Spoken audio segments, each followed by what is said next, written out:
Hello everyone and welcome to Vilinko's channel. In today's video, I will guide you through the process to fix internet time sync issues in Windows 11. And now let's get started.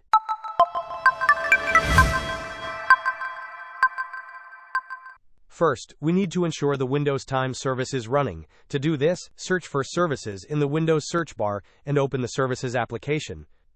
Scroll down the list until you find the Windows Time service. Right-click on it and select Start if it is not already running.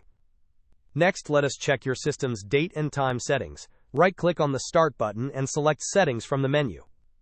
In the Settings window, navigate to the Time and Language tab on the left-hand side list. In the right pane, select Date and Time.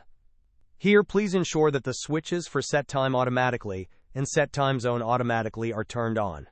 After confirming these settings, click on the Sync Now button to manually synchronize your system's time. Hope this was helpful. Don't forget to like and subscribe if you enjoyed.